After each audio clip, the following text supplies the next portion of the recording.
Alright, yo, what's up? My name is Patrouski, and I'm super late to this, but there were some absolutely massive, pretty game-changing PvP tier changes at the beginning of January. Now, I'm around 10 to 12 days late on this, unfortunately, and normally if these updates or changes weren't that drastic, I wouldn't even worry about covering it. Usually people would have already found out in-game. However, these changes are so drastic and kind of set us up for the future of PvP and PokeMMO, I thought it was definitely worth covering. So, let's go ahead and get into it. The January 2023, the first tier changes of the year. Now, if you don't know, 4.36% is the amount of usage needed to actually move a Pokemon up or down if it drops below that from a tier. Let's go ahead and look at it. So, we have Mamaswine going up to OU from UU. That's really cool to see. I'm a huge fan of Mamaswine. I always say it's like probably the strongest UU Pokemon that can work really well in OU. Really strong offensive typing that can just cover a lot of things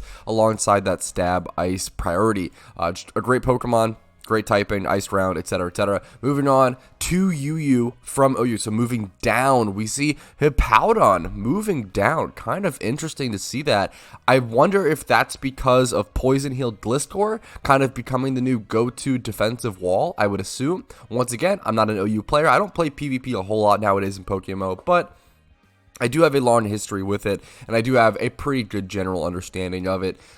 But yeah, I'm not sure exactly the reason. Maybe you guys know more than me if you're actively queuing or are a fantastic PvP player. Let me know in the comments down below. Crobat, we see moving down from OU, moving down to UU. That makes sense. Crobat's, it's never really been the most powerful Pokemon. It's been back and forth between UU and OU many times. I think Crobat really shines the best in doubles, being able to utilize its speed in that format. Nidoking down to UU from OU. Nidoking was only quick move to OU for a short amount of time to test Sheer Force. It got access to its hidden ability, and I don't think Sheer Force makes it truly powerful enough to actually stay in OU. I think it was just being tested there and seeing what was happening. Now, here we have a huge one that I'm super excited for, that I love very, very much. Moving up to UU from NU is Ambipom. Ambipom is a Pokemon that I've been saying is broken in NU for how long? Probably 6 to 8 months now.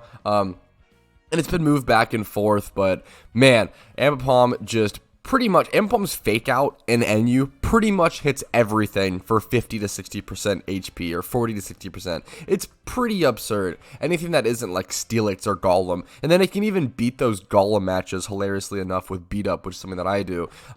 It can't, however, beat Steelix most of the time unless it ran Low Kick, then maybe it could. I don't know. Ambipom is pretty insane. It's really, really annoying to deal with. Really high speed, really high damage. Fake out priority is huge. Super obnoxious. Now, we have 4 Pokemon, 4 huge changes here. Pokemon moving down to NU from UU. First of all, we have AZUMARILL. That's going to get banned. I promise you. I promise you, probably at least 2 out of 3 of these Pokemon, probably all 4 of them will get back to UU. AZUMARILL is insane.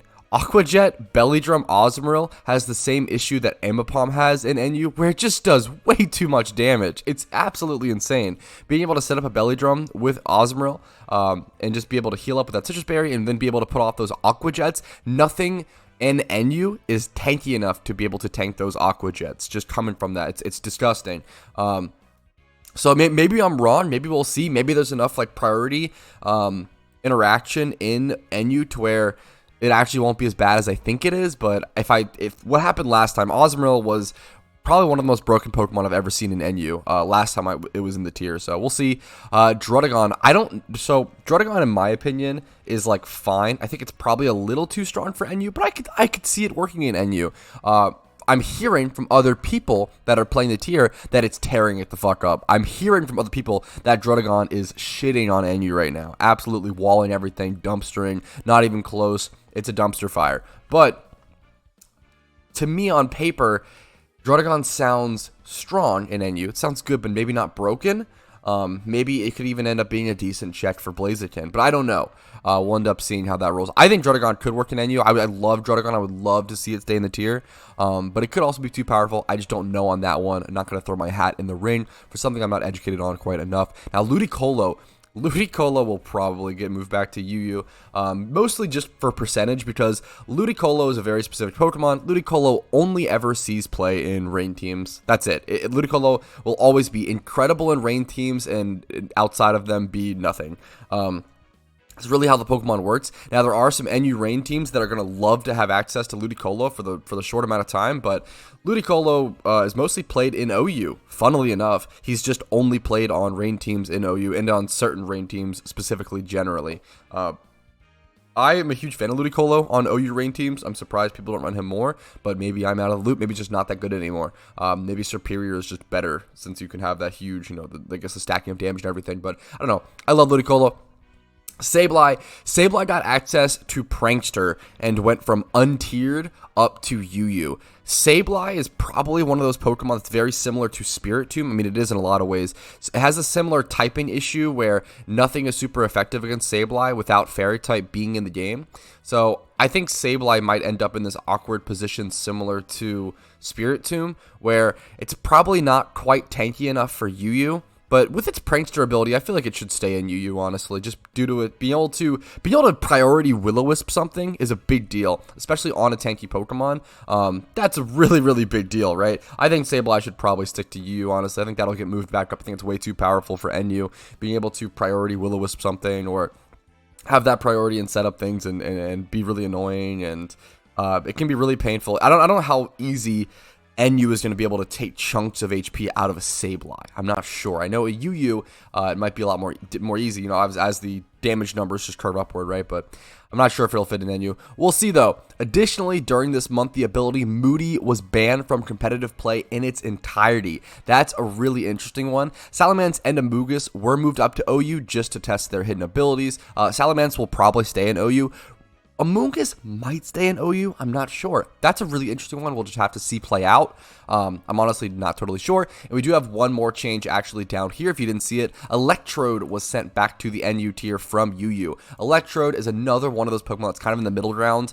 It's not quite good enough for UU, but from my experience, Electrode is really, really, really annoying and really just impossible to answer in NU since nothing can really outspeed it and deal with it. The main issue with Electrode is that it's always able to set up double screens and then Volt Switch or teleport out or explode and get permanent value. So the fact that Electrode is always able to 100% guaranteed get up, reflect, and then light screen, and then teleport or explode or do something of the sort is really frustrating, or just Volt Switch. The issue with Electrode is that it can really stay around in NU. I think in UU, it's typically a sacrifice switch, whereas in NU, it does feel like much more of a permanent, like mid-game threat you can bring back in to do things, and it gets a lot more value and it's a lot more powerful in NU, which does worry me.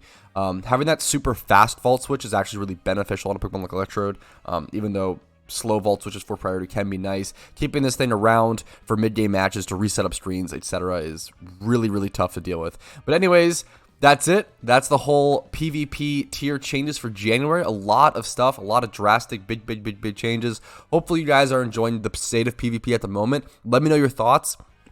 I haven't been actively playing PvP, so I'm definitely out of the loop, and I love hearing what people's opinions are on the current format. So let me know in the comments down below. Like this video if you did enjoy it. Dislike it if you didn't. Subscribe to the channel for daily PokeMMO content and updates and news and information like this. And that's pretty much it. Have a great day. I'll see you guys later. Peace.